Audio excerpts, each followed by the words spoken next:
A friend of mine years ago had this wonderful saying about venture, right? When you'd complain about how hard it is to figure all this shit out. And he would say to me, if it was factory work, they'd pay you factory wages. In other words, if it was simple, they'd pay you $20 an hour, and they don't, right? It's not as simple as rank on growth rate and buy from top down, right? And when we did the work, it was pleasing. I think HubSpot actually was, for a couple of quarters, right as we invested, only second quartile, and it's been an amazing outcome. Absolutely has. Speaking of kind of growth rates, I do want to get to an important topic, I think, actually, which is a piece of work done by Jam and Bull, that we've seen this real slowdown, actually, in SaaS spending for H1 25. The question being, is this an ongoing, more permanent trend? Is this a H at a time and we will progress through it? How did we think about this in context of where we are today in terms of this SaaS slowdown in spend? It was sort of worrisome, talking about HubSpot and Brian Halligan. I mean, I remember I asked him when was the downturn in SaaS. We don't talk about the downturn in SaaS anymore, right? We talked about it last year, and I think the general consensus was it was sometime in the middle of 2024, and things reaccelerated. And you even saw older folks like Twilio reaccelerate,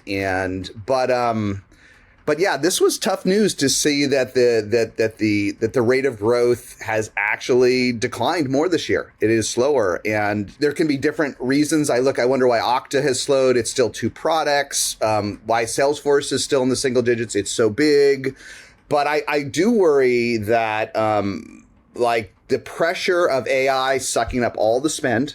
That wasn't directly the point of Jamin's piece, but another person pointed out on Twitter, I added to my summary of it, like if Cursor did almost $500 million in revenue in the same time, it sucked up an enormous amount of that dollar that would have gone to Okta and Salesforce, right? 500 million. That's a lot in that period of time, right?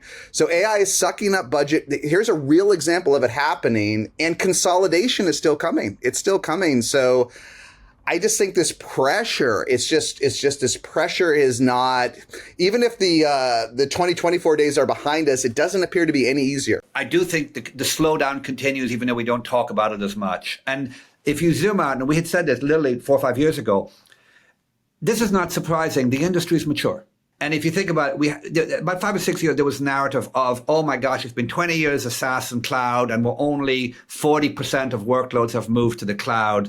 And people would articulate that as if it was good news. And I remember at time thinking and saying, you idiot, it's horrific news. Do you know why? Because you've compounded from 1% market share to 40% market share. It took 20 years and an average growth rate of 30%. Do the math, that gets you roughly there. The problem is, 3 more years of 30% growth and you go from 40 to about 80, right? The SaaS slowdown was inevitable once you got to 40, 50% market share. These are mature, served markets. The best example of that is, let's take it, Zoom, a company I love and so wish I'd done.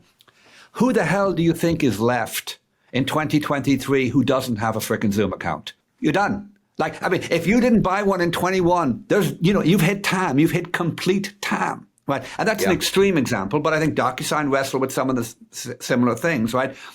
Salesforce, most companies have a CRM. I know they'll show you some survey that says on a TAM basis, there's other companies. But the truth is you've had 20 years to buy the damn thing. It hasn't changed. If you haven't bought it now, you are a trailing edge adopter.